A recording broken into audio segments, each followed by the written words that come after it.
Tape Deck Media. Hi there, I am Kelly Zemnikas, and I am the host of a brand new podcast called Holler and Wine.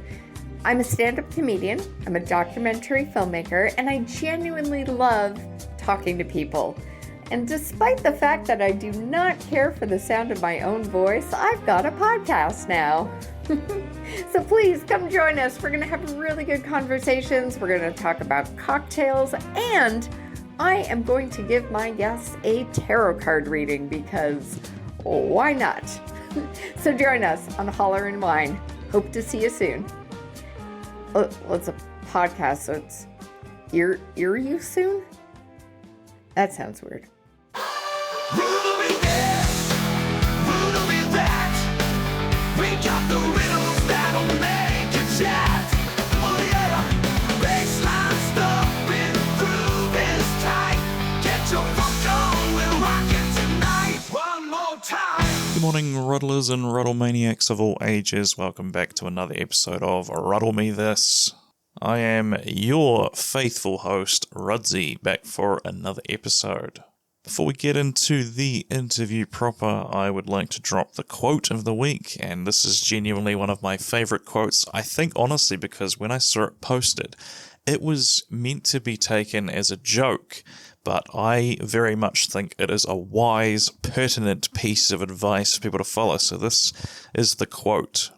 "The man who sleeps with a machete is a fool every night except one."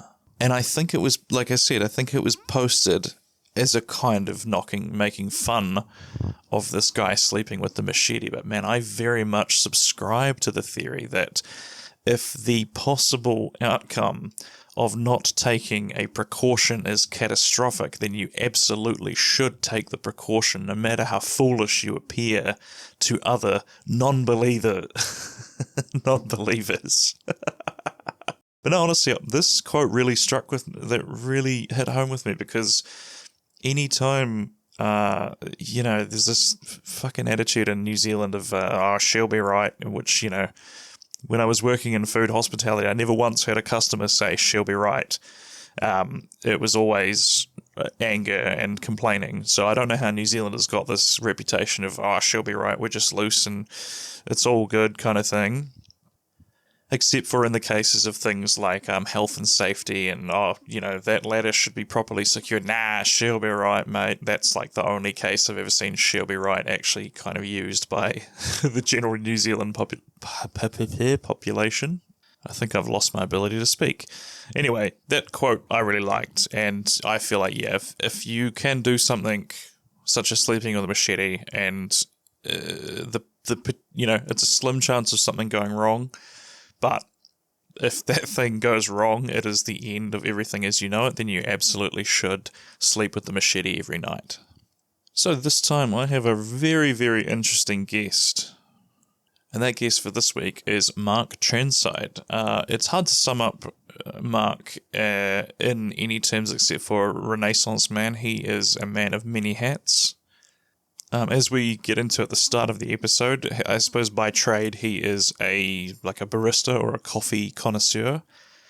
He owns and operates a coffee shop called the Crafted Coffee Company, which you can find at 121 Blenheim Road, Riccarton. But the thing that sort of fascinated me about Mark is that he's got all these projects that he's working on. So he actually ran for mayor in 2022. We didn't talk about that a huge amount in the podcast, but that was I'd sort of been aware of Mark or Chirny. I think Chirny is what he prefers, but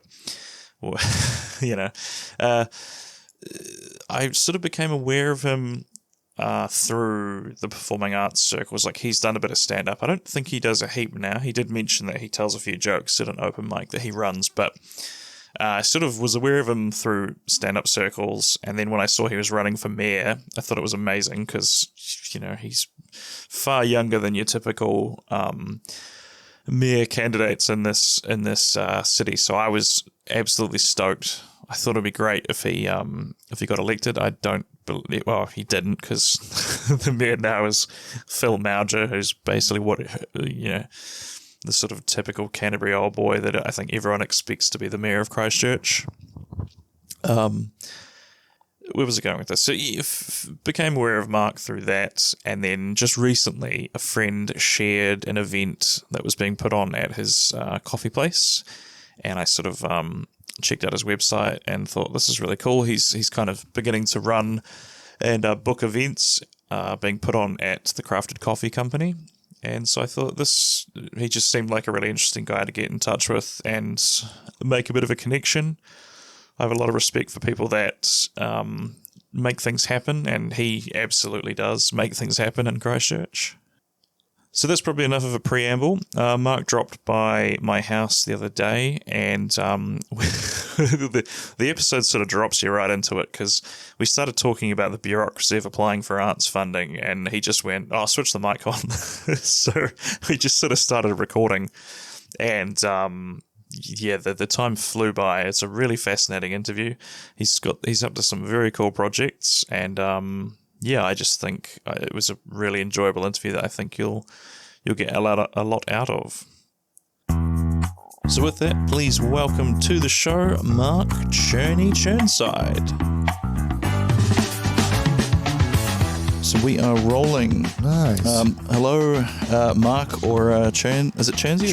Chirny. Yes. So we're going to be dropping the listeners right into this because we were talking about some bureaucracy off mic, and you said chuck the mics on. So, I'm guessing you have some wisdom to share. Well, bureaucracy, there was some papers for filling out to get funding for art projects.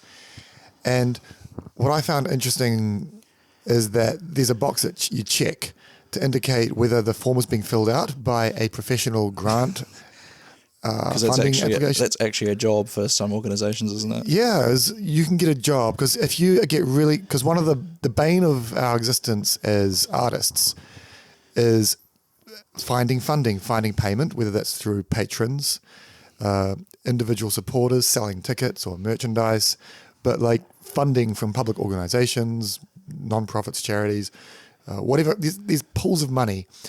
And there are the money's out there. The money's out there. We just need to get it, yeah. But there's like a lot of hoops you got to jump through to get there. And we all know about the hoops, but one of the funny hoops is that there's a box you tick and it says, was this filled out by a professional grant application person? And if you tick yes, they will probably diminish your chances of getting it. They'll discount it. They'll be like, yo, you've got to be an amateur form filler outer. God. So if you get too good at it, they'll penalise you. Oh my God. That is incredibly frustrating. And I'm guessing, like, do they have a way of verifying with, like, if let's say someone was doing this and they didn't check that, would they see the name and be like, oh, hang on, I remember you. You're stellar at this. I have come across some people who are just like really good at this. Yeah. And word kind of gets around them with a lowered voice. You go, hey, here's a dude. Yeah. I know a guy. I don't know a guy. Who knows a guy. And I knows, and they are like professionals who, I get one word is, it's like Saul Goodman is always a great analogy for any kind of like a maverick who just doesn't respect the rules. Yeah. And it's like, I'm actually a professional grant application filler outer. Yeah. I get paid with the backhand donation. Yeah. And, but no, I'm an amateur. It's like, who filled out the form? And it's like, it's like someone else fills it out and then someone else comes along and is like, well, they'll sign. But they actually didn't tick the boxes of the form. A professional did them. Yeah. But like a grey market professional. Grey market's a good term for that because it's not illegal what they're doing, right? It's just they would prefer if you didn't. Yeah, they'd prefer if you're not. It's like they just ticked the box wrong. Yeah. It's not illegal to tick the box wrong. Yeah. They just did. Oh, I made a mistake. Oh, sorry, it was a mistake. I thought you were supposed to check it if you... Oh, I thought it was check if you're not a professional, as in you don't have a certification. Yeah, exactly. I'm not a certified box ticker. No, I mean, how do you you go to school for that? Because certified box ticker is a great business card title. Because it's always a dance between bureaucracy and those navigating it. It is, yeah. As I was going to say as well, it's a bit like in the golden age of comics when artists would be writing for DC and Marvel, but they'd be using pen names for both. I can just imagine someone who's got like, he's the man of 1,000 names and he's just filling out all these forms with a different pseudonym each time. Well, it's because it's a dance between the bureaucracy and those trying to navigate it. I'm sure some of these professionals are former retired bureaucrats. That's true. I think there's a guy that we sort of both know, Mark Derbyshire. Do you know him? Yes. So he is like a justice of the peace, I think, right? Yes. Which I think a lot of what you do for that is just helping people with paperwork and things, right? But I think that's he's like a white hat box ticker. White hat box ticker. You know, above the board, above the board. Legal. Like, fully disclosed as opposed to the undisclosed. The black hat box tickers. Grey hat. Grey hat, yeah. Because all they did everything right except they ticked one box wrong. Yeah. When it says, is this filled out by a professional box ticker? They say, no.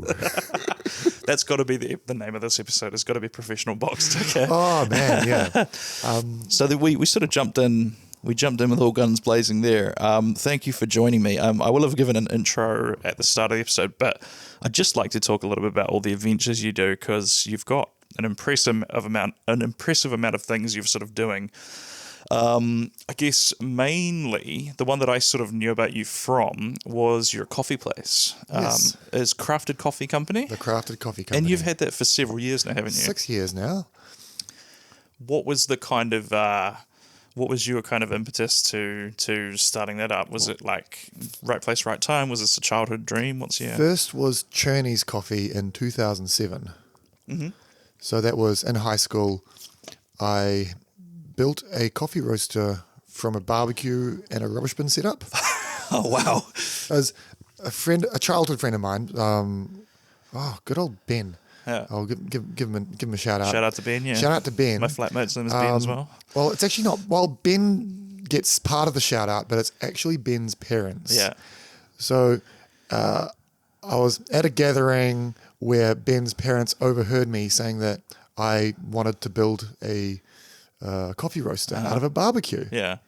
And out of nowhere, Ben was instructed by his parents to wheel this barbecue. It's quite heavy. Yeah. 3 blocks To your house. to my house and say, Mark, my parents told me to give you this because they know that you're trying to build a Right. rubbish bin barbecue coffee roaster. That feels a little bit like his dad just wanted to get rid of the barbecue. Yeah. He's like, oh, what? Mark, he wants, you could roast beans in that, sure. Take it off our hands. So I am, a lot of my life is just being a receptacle for other people's unwanted. Well, one man's trash is another man's treasure, right? Totally, like, that's, yeah. I'm always kitted out. Friends of mine who are more stylish than me, I'm perpetually kitted out in last season's whatever. Oh, so if you time traveled a year ago, you would be like fly as hell. Fly as hell. You'd be the drip king.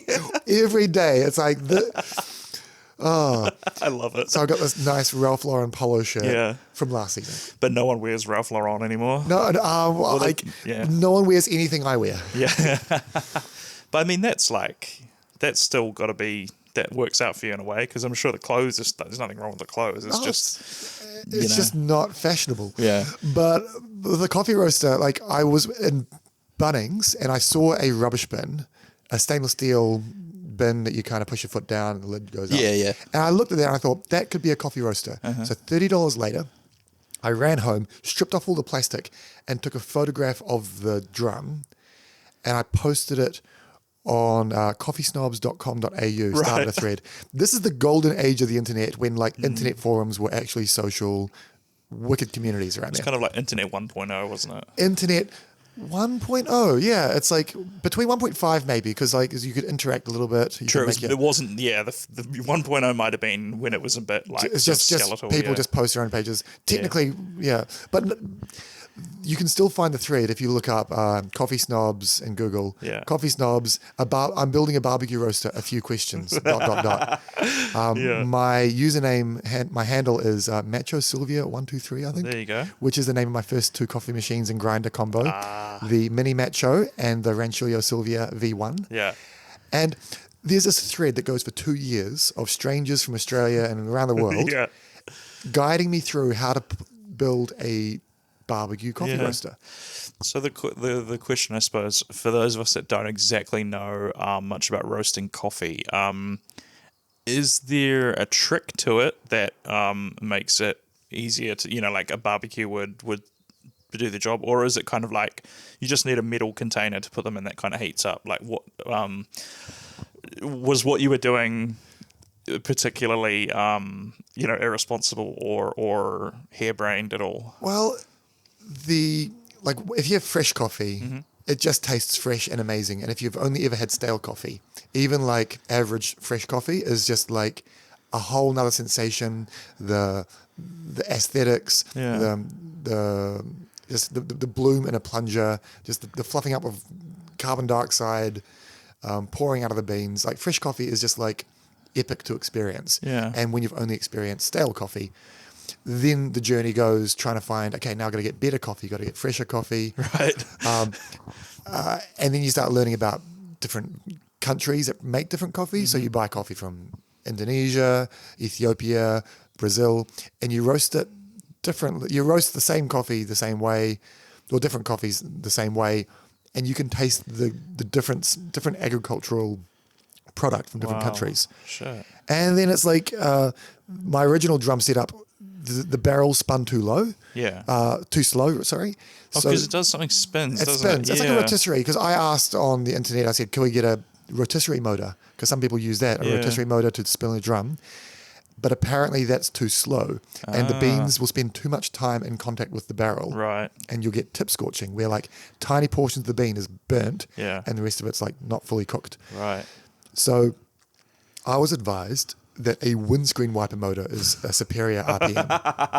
I love it. I settled on a washing machine motor. Yeah. And my another friend's dad helped me out. Shout out to Alan. Yeah. Good on you, Alan. Oh, Alan just helped me out with the heavy lifting. Yeah. Alan and John helped me out with How big is it? Is it like you fit it in the palm of your hand, or is it the barrel? the motor? The motor. Oh, the motor. It's chunky. It's like two hands to grab it. Yeah. And it's got a V-belt drive. And I I eventually see. went to an engineering store later on just to gear it up, make it spin a bit faster. Yeah. So I could get a better RPM. It went through a worm drive. Yeah. And spins quite well. Did the job, and made some really good coffee. Yeah. So then, just so that I'm picturing this correctly, the rubbish bin that you bought was this drum that was sitting above the barbecue, and then you used the engine to spin the drum. Yes. And so because like, is coffee quite hard to roast? Like, you couldn't just do it in a frying pan or something? You can do it in a frying pan. It's just inconsistent. Oh, I see. So you need that steady Heat, a steady flow of heat into the beans, keep them moving steady. And it just means it's easier to get like a repeatable result, a repeatable Gotcha, product. yeah. Because that's the thing you want, is consistency across the whole batch, right? Because then, if I understand coffee, when you sell beans that have been roasted, you don't crush them up first, right? That's what they do at the actual store. Exactly, because it starts off as like a seed. It's a dried seed, which comes from the coffee cherry. Coffee is actually a fruit. Most people don't know. It's bizarre, eh? And you strip off the cherry, dry it out, and then you're left with the seed. They're kind of green before you roast them, aren't they? Yeah, informally just called green beans. Yeah. And it's mostly cellulose, so it's a lot like wood. Yeah. Just dried wood. And when you roast it, it takes 15 minutes plus or minus to roast. Yeah. And then you're going to have the beans double in size, they lose the moisture content, and So they get bigger when you roast them. they get bigger and Wow. lighter. About double in size. Yeah. And then you've got the roasted coffee. And that's when you can grind it. Yeah. Wow. It's so funny. Like, I always kind of knew this information, but never really thought about it, because I'm obviously not like a coffee sort of master like you seem to be. But it is fascinating to think, like, because I'm like a smooth brain that just drinks instant coffee. I don't know. There's a jar of it up there, but I have seen a coworker always used to have a plunger coffee, and that seemed like a cool idea.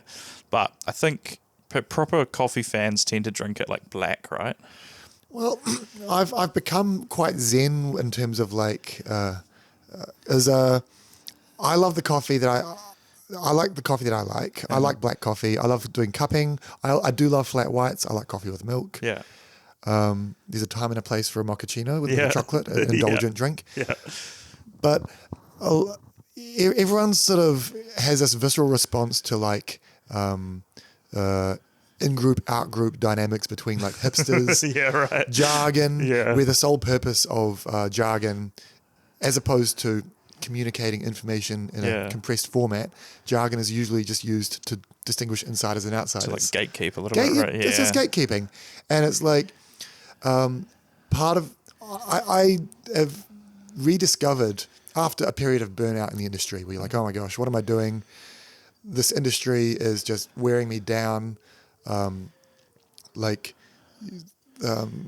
it's struggle in business, job, workplace, not getting money, not getting much money out of an industry. There's part of the insecurity around the coffee industry. Yeah. In my this is totally a theory. I mean this in the most respectful way possible, but coffee is not that high stakes. Right.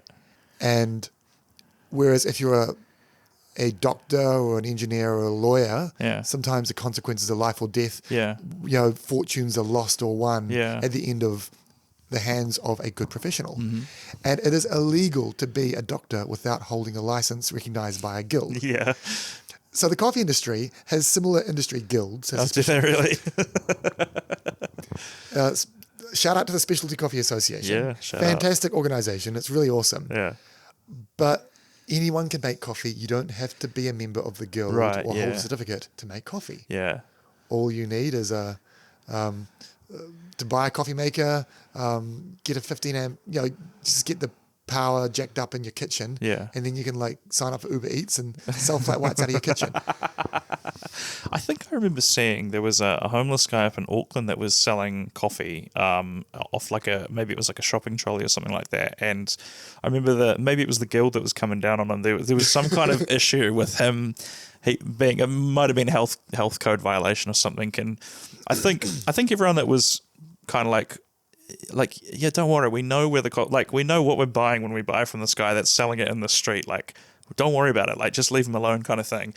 And I think he eventually got some kind of setup where he was allowed to sell it or something. But I remember there was some kind of gatekeeping issue with him selling coffees in the street. Totally. Like, one of the best things about the coffee industry is just how dynamic it is. There's people from all walks of life.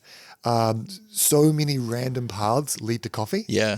Like my journey of making coffee from a barbecue rubbish bin set up at home, selling coffee to my teachers at high school. I was like, good grades. had this referral like summoned to the dean's office, and everyone's like, "Ooh, Mark's in trouble." I go to the dean's office, walk out, I have no idea what's going on, and the dean just goes, "Mark, I'm out of coffee. I need more coffee. Another bag tomorrow. Thanks. You're dismissed." And he says that in front of his class of 30 people. I ended up.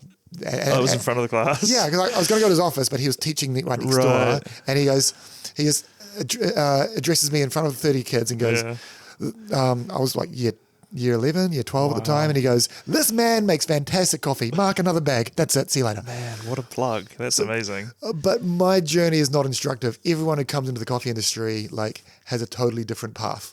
Yeah. And there's like the old hats who've been here a long time who are skeptical of newcomers. Like, oh, this person hasn't done his time. Right. Hasn't paid his dues. Hasn't paid his dues. And like, who are they? Are we going to deal with this person? Will we transact? Yeah. Are we going to sell them product? Yeah. And so you got supply chains of, because my small humble operation will buy maybe 1 ton at a time, and we'll get through that over a period of time. Yeah. And my ability to have a good positive relationship with the supplier that can guarantee me good quality coffee at a fair price.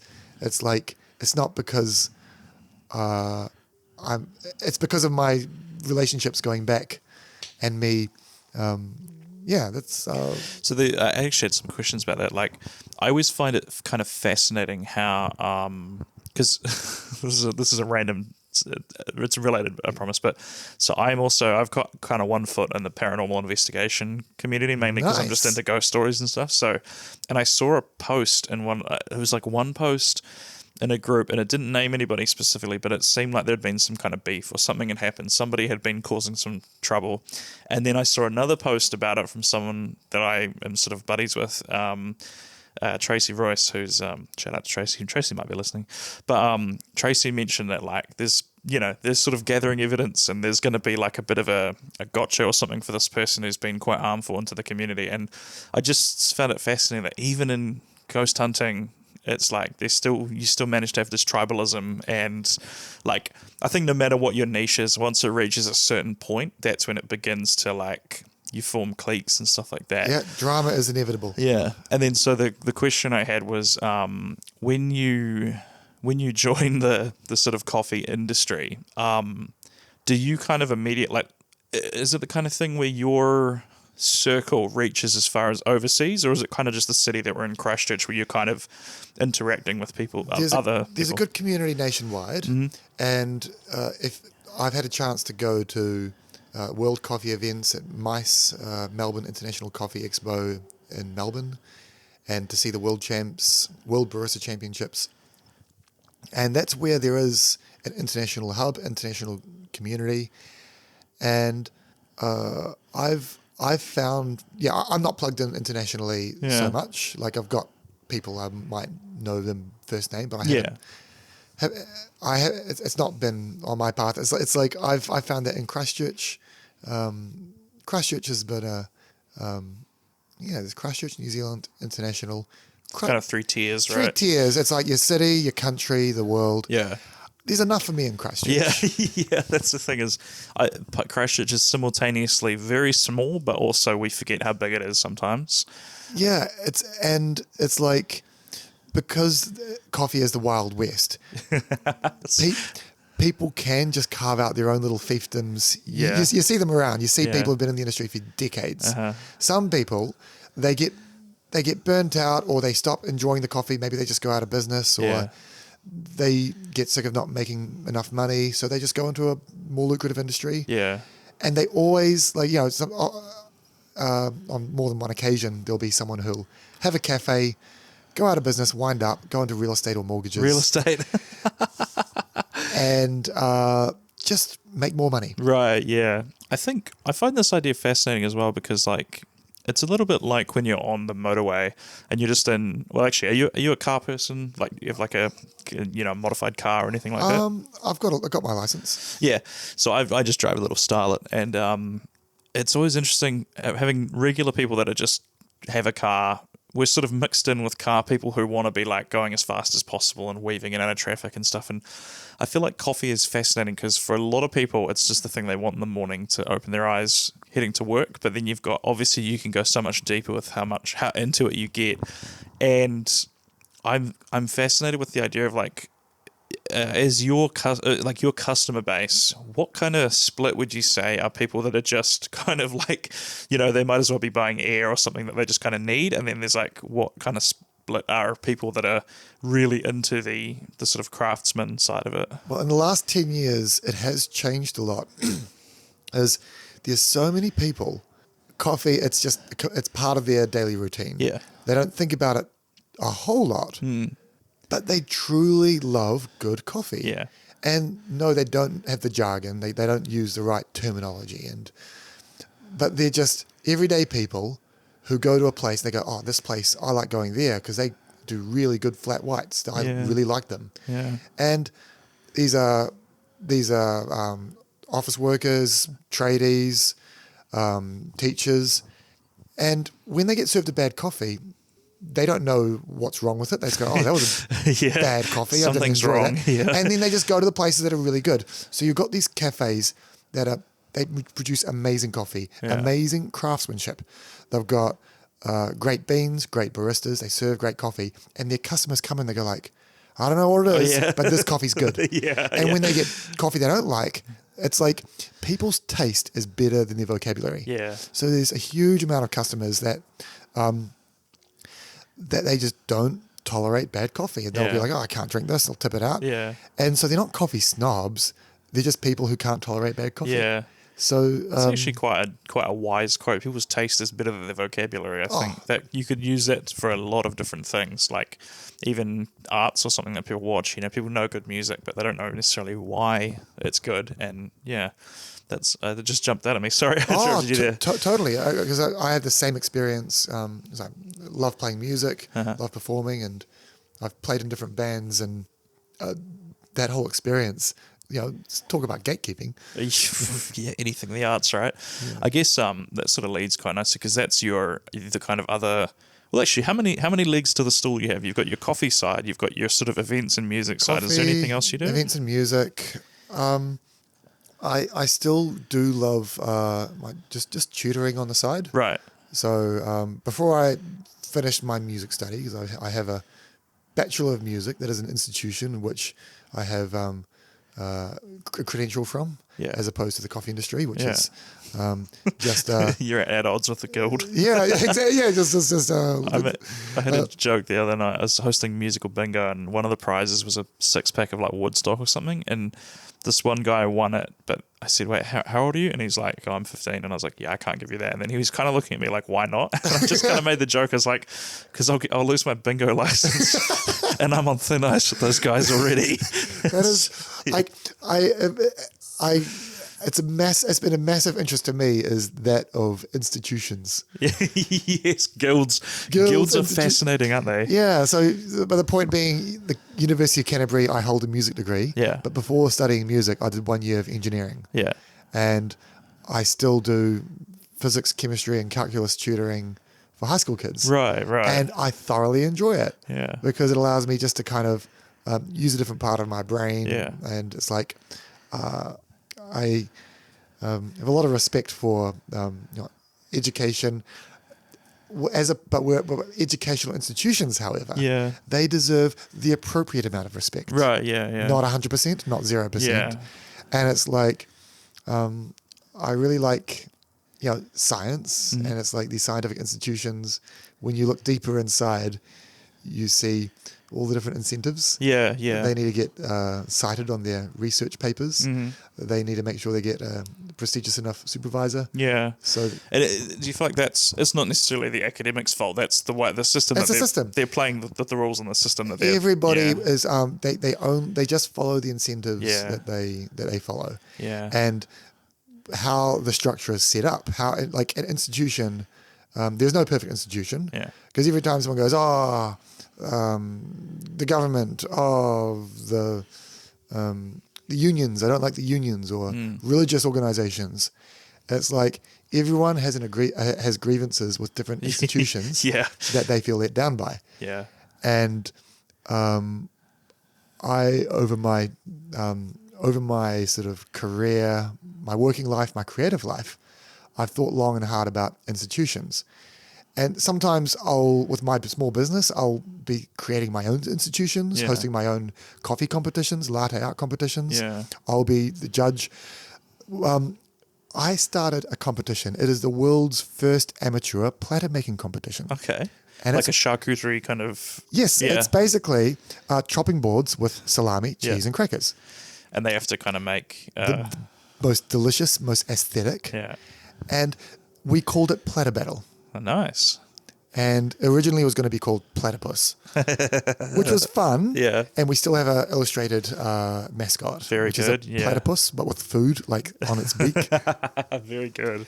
That's fun. So me and a friend, we set it up. We made the event. We got my accounting firm to sponsor us with some money. Yeah. A food blogger got in touch with us and said, "Can I be a judge?" Yeah. And I was like, there's no greater institution than food bloggers. Yeah, exactly. They're right up there with the coffee guild. That's right. So I had an amazing food blogger come along. That's great. And with their reach and their incredible legitimacy, which I wish I remembered which food blog this was. But lovely. That was rude. I'll shout out if you hit me up for a free coffee. I want to give. I do like to give credit where credit's due. Yeah. But it was so cool. This lovely person came along and was a judge. A friend of mine's a chef. I got him to be a judge as well. Yeah. I almost got Jason Gunn. Shit.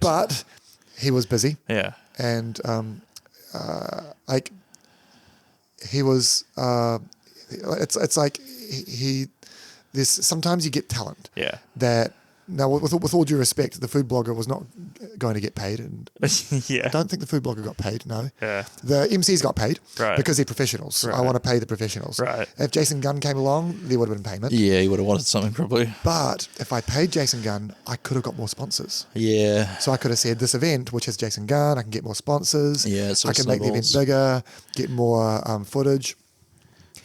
But it was so good to have a whole lot of like grazing table professionals, people Yeah. who do like wedding catering and farmers markets. yeah. They entered the competition Yeah. and they made these amazing platters. Wow. And we had, it was such a fun event. And with all due respect, part of my satisfaction that this was a successful event is that one of the competitors had just gentle, teary eyes, Yeah. having not won. Right, yeah. I did find out that this person expressed some dissatisfaction with how the rules were set up. Right. And dare I say it, questioning the credibility of my institution. Oh, no. So the wheel keeps turning, doesn't it? But it was good. It was great to think about. I wish I'd been able to do it again, but I just Yeah. didn't have the time or energy to do everything. But I did it. I did the show. Yeah. I made the world's first amateur platter making competition. Love it. That's brilliant. I think that phrase that you said before about there's no perfect institution is one that more people need to get their head around, because like you're talking about people dissatisfied with the judging, and you get this with comedy competitions all the time as well, as like from what I've never entered one before. I've always been I've been in the game too long to enter them. But the young comics who enter it, they go into it with the mindset of like, yeah, no, I know, it doesn't matter, like I'm just going to try my best or whatever, but then they all feel really unhappy. Like I don't think anyone except for the winner really likes them, especially afterwards.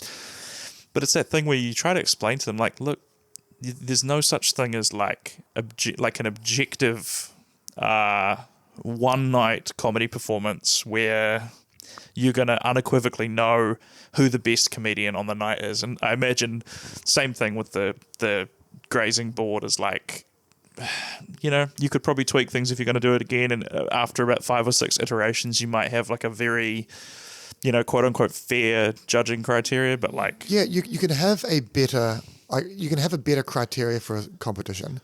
A competition can improve, but the main question I find that needs to be asked is, what is the purpose of the competition? And the purpose of, say, raw comedy competition, the purpose is not to find the best comedian.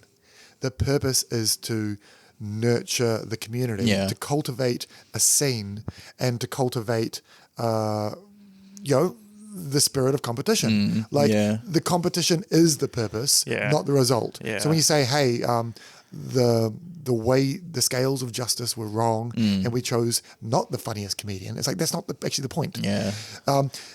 The objective is to find the best comedian, but the purpose is just to nurture the scene. It's to sort of like light a fire under some of them, I think, as well. Because then you also do, some people go one way where they are even more motivated after that, and then other people just get discouraged and drop off because they thought they were going to go further than they did. Totally. Yeah. And like, because a competition might discourage someone, Yeah. is not reason enough to not do that competition ever. Yeah, no, absolutely. Yeah. Like, and I always tell comics like, The collateral damage, and there's an objective amount of collateral damage that is acceptable. Yeah. We measured it. It's like we cast off 4 comedians to oblivion. Yeah, exactly. And a life of destruction. But I always kind of tell comics like, that's my flatty, by the way, just walking past, yeah. and I always tell comics like, you really need to learn or get used to hearing no, because like you're going to hear it, you're going to be hearing it as long as you're in comedy. Is like it's just constant no thank yous, disappointments, you didn't make this line up, you weren't even asked to do it, blah blah blah. But like, so in a way a contest like that is quite a good test, because you think, well, if they can't even handle that, then it's not going to get any better for them Totally with the kind of rejection they're going to experience in this in the comedy world. No, that's right. Yeah. So yeah, speaking of institutions, the Pineapple Syndicate is it's a new, and again, like for myself, it's been a challenge for myself. As much as I enjoy doing things and making things and inventing new things, I'm trying to also stay plugged into other people's things. Right. And like, it's like, what's someone else doing and how can I help and contribute to what they're doing? Yeah. But back to the Pineapple Syndicate, which is Yeah. what I'm doing. There's a crystal pineapple that was for sale. Okay, like a crystal model of a pineapple kind of thing. It's a model of a pineapple. Yeah. And it's made of lead crystal, weighs 8 kilograms. Okay, yeah. It's huge. And the furniture store next to my cafe sells very fancy furniture. Yeah. And I would deliver a hot chocolate to the owner a couple of times a week. Yeah. And I would walk past the crystal pineapple, which was for sale. Yeah. And in my heart, I had to sort of wrestle with the feeling of looking at this pineapple, Yeah. which I had complicated feelings about. Yeah. It cost $1,500. Holy shit. And people would ask, like, well, does this pineapple, can you put something in it? Like Right, yeah. a drink? What is the purpose of it kind of thing? Well, it's a $1,500 paperweight. Yeah, yeah. It's really big and heavy. You've got And it there, have you? This is the pineapple. You Okay. can see the pineapple right here. What do you think? Oh, that is nice. Yeah, it's got the gold like leaves on the top of it. Brass leaves on the top. So for the audio only listeners, is it an Instagram account just called Crystal Pineapple? Well, we're getting there. Okay. Okay. So let me just finish the description. It looks like one of the eggs from Game of Thrones. It's kind of made of triangles by the look of it, and it's a glass egg, and then it has this nice gold sort of gold leaf things on the top. So please continue. So I remember sort of mentioning to some of the staff at the store. Yeah. So I would sort of questioningly interact with the staff of this shop saying like, this pineapple, What's right? the deal with the pineapple? This pineapple is Yeah. quite a nice pineapple. And, Yeah. and they would just say nonchalant, oh, it's lovely, isn't it? Yeah, my husband bought it for me for my birthday. And I was like, wow, like there is like, it just made me realize that like for me, I indulge in $8 cups of coffee. And some people are like, why would you spend that much money? Do Right. you understand how much food that could buy? Yeah. $8 Yeah. could like, it's a lot of money to buy a cup of coffee. And for me, it's like a similar bewilderment Yeah. at a $1,500 paperweight that is an ornamental. But people just, spend 50 grand on a living room. Yeah. And that's fine. Yeah. But in my heart, I had to reconcile, like when I went in one day, the pineapple was gone. So someone had purchased the... Someone had purchased it. And I was just like shocked, bewildered, angry, upset. Yeah. There's a feeling of grief. Yeah. And I had to realize that actually in my heart, it was envy. Right. Oh, yeah. Okay. Yeah. And I've thought about this a lot, as Yeah. you can see. The pineapple's been up in your brain. It's like when you see a Tesla and you're like, oh, Silicon Valley douchebag. Oh, yeah, this guy, And then yeah. it pulls over and it's your uncle. It's like, hey, Taylor, Yeah. come take it for a spin. And you're like, oh, yes, Yeah. please. Yeah, You know, yeah. like for all of our Yeah. talking smack about people who have nice things, it was a spirit of envy. And within 1 week of me showing that listing to people, Yeah. saying, look at this pineapple, what do you think? Yeah. Everyone said, oh, that's a nice pineapple. Oh, screw that, $1,500. That's Yeah. absurd. Yeah. And then I said, well, do you want to come in with me? Like, Can see the pineapple. no, if we all Oh, chip yeah, in, yeah, if okay. you chip in, Yeah. we can all get it together and we can have it a couple of weeks of the year. Like a we did timeshares. Like a timeshare. Yeah. Like So- a condo. So basically, it took me, and so many people, they said, screw that, that is dumb. Right. And they immediately flipped this. They suddenly flipped to saying, how much are we talking? Yeah. How many others are in on this? Oh, I got $1,500 raised in a week. We'll put it that way. So you've got the pineapple. Yes, we have the pineapple. Oh my god!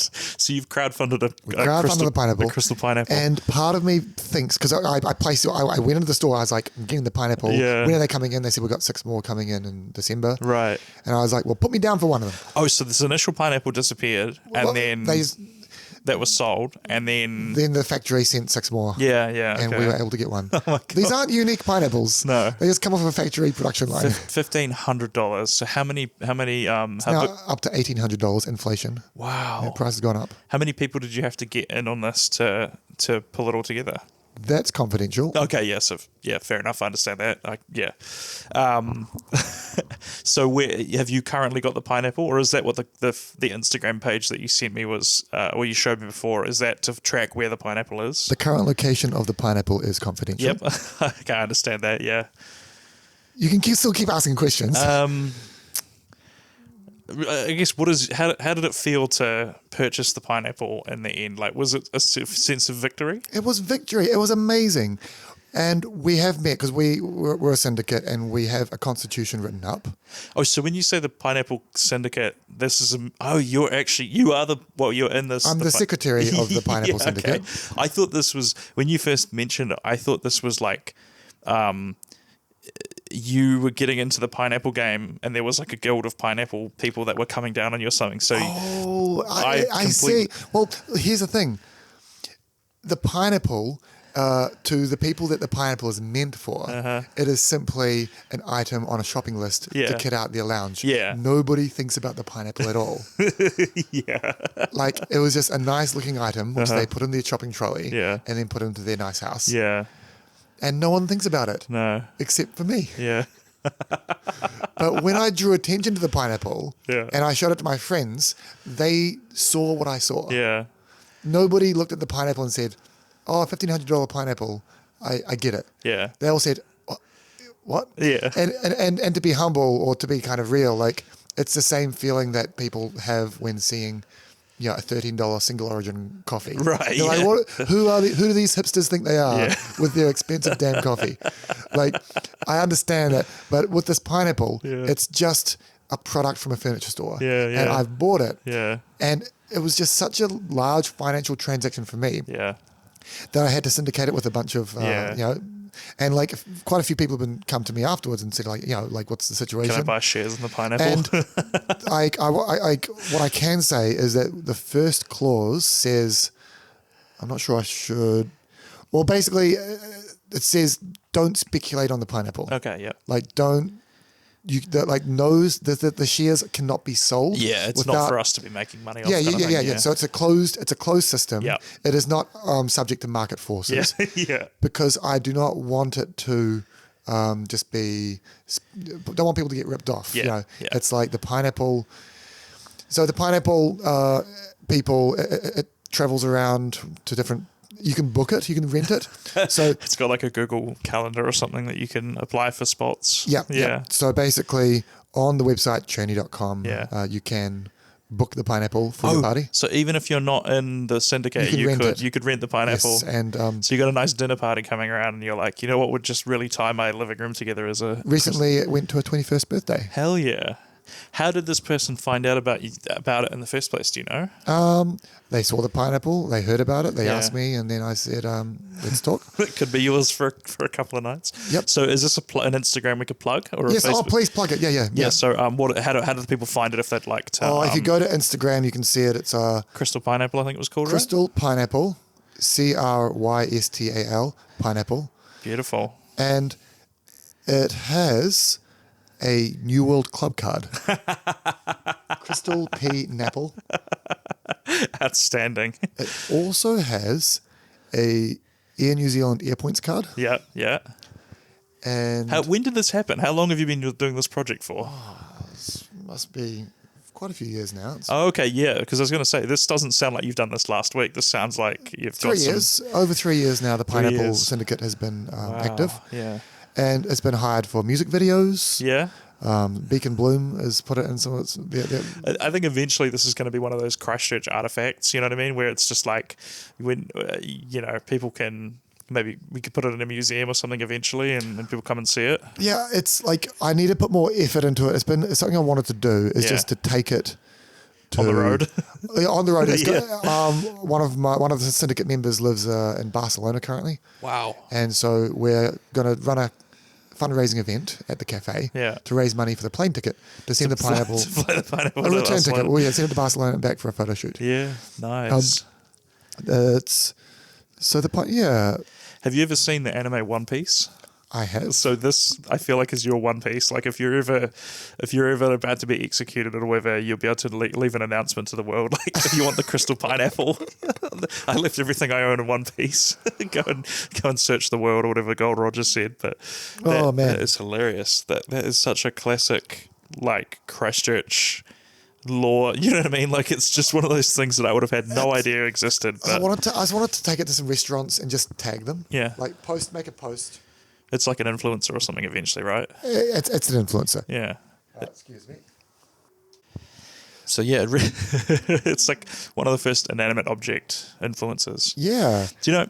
So I don't know if you can see. I'm just pointing over at the mantle. There's that small elephant sitting down there. So nice. that is a Ganesh, like idol, I guess you'd call it. And based on a podcast I did with a friend who was a practicing Hindu, he actually gifted me that last night at a show, and I've never been huge for religion, but like something about having the little figurine, I was like, oh yeah, I like this. This is nice to have something tangible. And so you kind of start to understand why in the 10 Commandments it says like thou shalt not worship like an idol or something, because sometimes if it's a nice idol like the pineapple, you're totally. like, oh yeah, this It's good. Don't have idols. Like I understand, because there are features of institutions that make them succeed on into the future. yeah, And if you say, oh, just chill out. If you want to have some idols or do other stuff, Yeah. that's cool with me. And if you believe something slightly different, that's cool. That's chill. yeah. Like that's not a strong institution. Right, yeah, you've got to really future-proof your religion. Your religion or institution, it needs to have reproductive organs. Right, yeah. It's like, I believe the American Constitution, people say they kind of knew what was going to happen. They knew it would become a two-party system and they didn't want that. And so they kind of built some stuff into it that I think was meant to deal with that, but didn't work or something. Well, it's like institution building is an art form in itself. And like the American experiment or however you call it, it's very interesting to see the mechanics of it and the founding fathers and how they built the Constitution. Yeah. And with the crystal pineapple, like part of it has to be fun. Yeah. But part of me, I'm allowing myself to be a little ambitious. Yeah. And trying to make it resilient. Yeah. Because to be perfectly honest, to be honest, like the way it's set up in terms of governance and set up, I as the secretary. I still have to conduct myself in a way that means that I still maintain the trust and respect of the other syndicate members. Yeah. But I have a lot of the control of the pineapple and its movements and how it moves around. Yeah. And if I succeed in building a resilient structure around the pineapple, I'll be able to relinquish a bit of the power. Yeah. And it's like to find the optimum amount of sort of enfranchisement. Because that's kind of the true test of a company or Any organization is when the founder dies or moves on. Does it continue, and how well does it continue if so?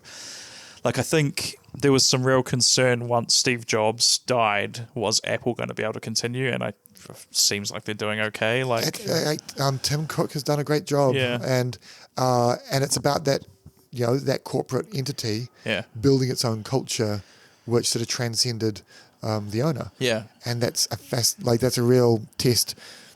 So if I do something and exert myself passionately at a project, I have to be comfortable that it's going to fall away when I step away. Yeah. But if I it's hard to let go like that sometimes, isn't it? Yeah. But the alternative to that is the hard work. Yeah. Or it's like if you don't want it to fall over, you got to do the hard work of building a structure around it, organization, and the word again, the institution. To build institution, to build something around it so that it's like is resilient. Yes, no, that's newspapers, companies. Yeah. No, I agree. So I think, we're coming up 47. If you're all right with it, I've got some good interview questions here that I'd like to ask you, just kind of quick fire ones. This depends, they're as long as you want them to be, right? Yeah. So I'll ask you some of those, and then we'll kind of we'll wrap it up, because that's going to be about an hour. This has been a lot of fun. It's fucking flown by. So super good. So first question that I quite like is, what was the last thing that you really laughed hard at? Oh man, what did I laugh hard at? Like a real belly laugh kind of thing. Your answer to these can also be like, I don't know, or I'm not sure, if you can't think of anything. I'm going to pass and come back to that one. So the next question, do you think you'd survive a zombie apocalypse? It depends on, I think I could build the right alliances. Yeah. I think the answer is I'm confident. I can do it. I think you can would too. survive. You build a coffee roaster out of a barbecue. Like, I bring the what sort of mayhem would you be putting together? I bring the coffee, and they'll bring the know-how of how to survive. Well, I was more thinking you'd probably put together some kind of zombie killing contraption. You'd probably automate a lot of the process. You'd probably instill like democracy in your little group. So yeah, I think you'd do quite well. Do you have a skill that people would be surprised to learn that you have? For example, I can do the Rubik's Cube. You can do the Rubik's Cube. That's yeah. cool. A skill that I have is I can make a farting sound out of my shoulder blade. Your shoulder blade. I guess we're going to have to test that. Do you want me to hold the microphone next to your shoulder blade? Yeah. So your shoulder blade is back right here. Okay, that's my clavicle. Clavicle, yep. Wow. I'm sure the mics would have got that. The clavicle fart. Yeah, That is some mobility there because you're clapping your clavicle against your neck, kind of. Yeah. Wow. Okay. So do you have a motto? Oh, a motto, pass. I'll come back to that one. Okay. Do you have a favourite Wikipedia rabbit hole? My favourite. I'm guessing it's coffee. You've probably done some coffee ones. I've done the coffee. My favourite Wikipedia. Or just a notable one you've done, even. Oh my gosh. Pass. I'll come back. Okay. Do you have a favourite quote?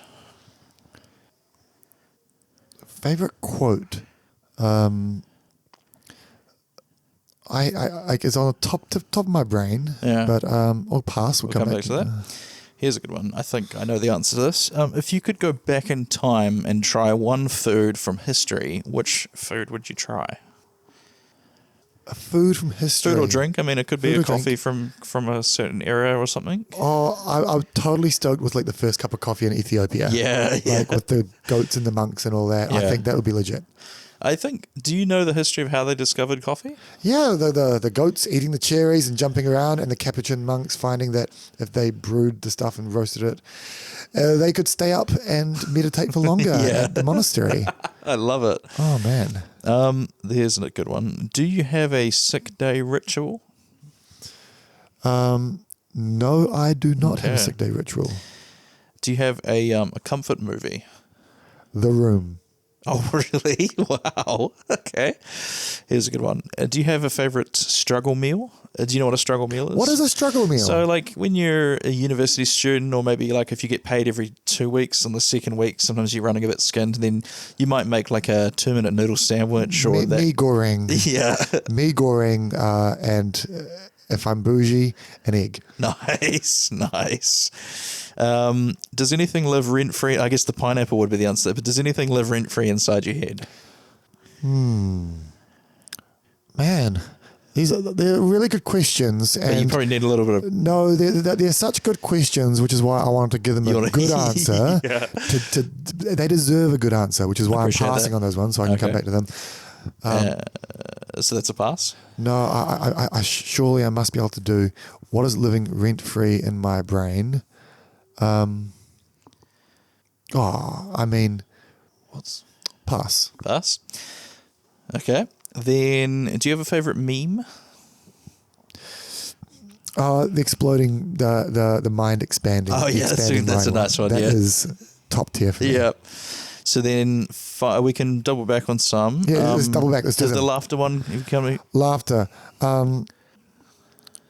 Oh man, like uncontrollable. Oh no, open mics. Like I host an open mic at Crafted Coffee every Wednesday. Yeah, I wish I could go. I've got a quiz on You Wednesdays. got a but quiz on Wednesday. That's right. If I ever can't do the quiz, I'll definitely come down to your open mic. But just some of the comedy acts there are so funny, so off the wall. Yeah. So yeah, just Brilliant. just it's kind of boring. It's like someone told me a joke and I laughed. Yeah, well, that's I guess the purpose of a joke is to get a laugh out of you. So, did you come up with a motto? Oh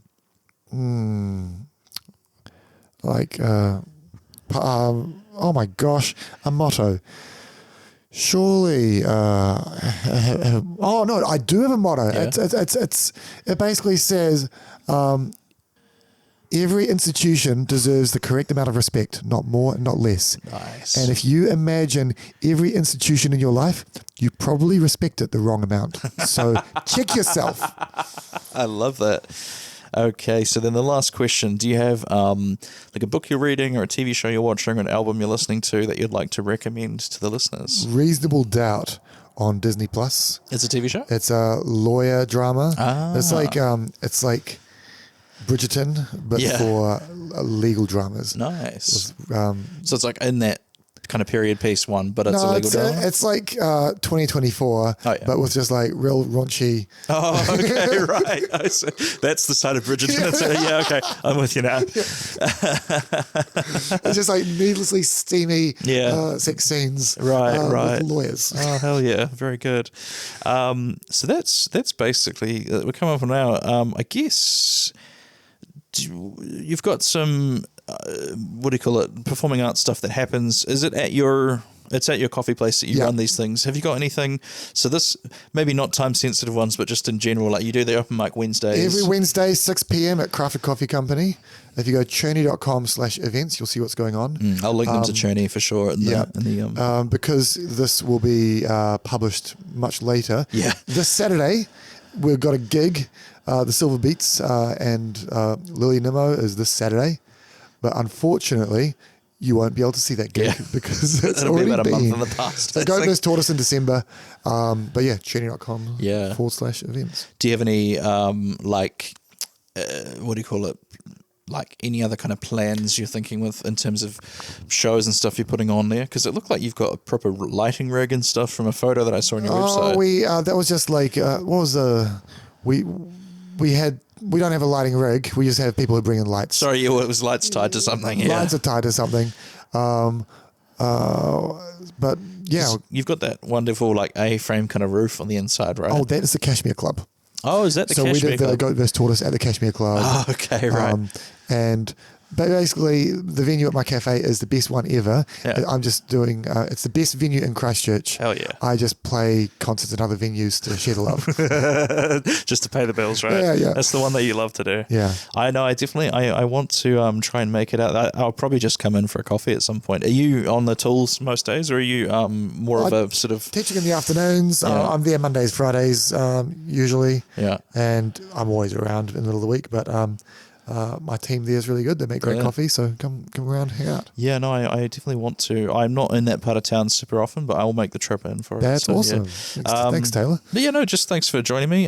Social media plugs, do you have any to give? Oh, social media plugs, just like... You've got the pineapple one there. Yeah, Chirny Coffee on Instagram and Chirny Coffee on Facebook, and the Crystal Pineapple and the Crafted Coffee Company for the cafe. Hell yeah. I'll chuck all those links in the show notes. So yeah, amazing. Thanks for joining me, man. Thank you so much. Really enjoyed it. Thank you for listening to Ruddle Me This. Don't forget to hit subscribe and leave me a review on your favorite podcast platform. You can find me on social media at Taylor Ruddle Comedy on all the major platforms. You can also join patreon.com/Taylor Ruddle Comedy for free, which gets you access to all sorts of extras and behind the scenes content, as well as allows you to communicate directly with me and let me know what you think of the show. Tune in again next Monday for another episode of Ruddle Me This, and until then, Ruddle her out.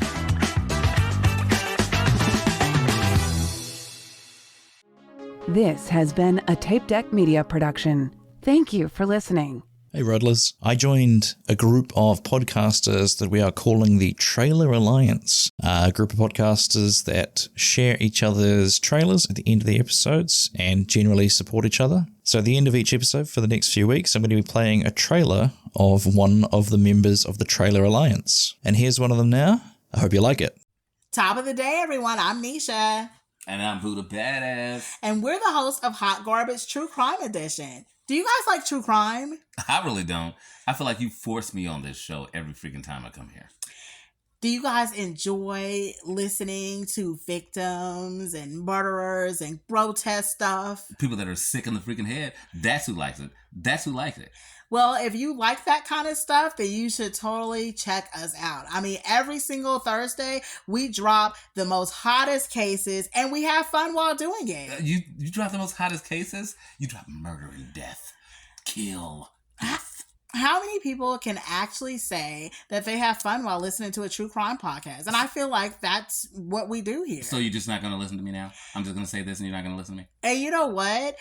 our listeners are not just our listeners, but they're our friends and our trash pandas. We love you guys. They're a lot, and I will agree to that part, but I'm still just mad at you for just not talking to me. They're paying you this well to say all this. So check out Hot Garbage on Spotify, Apple Podcasts, anywhere that you listen to podcasts. Check us out every single Thursday. A new episode drops. I officially hate this commercial. On some real.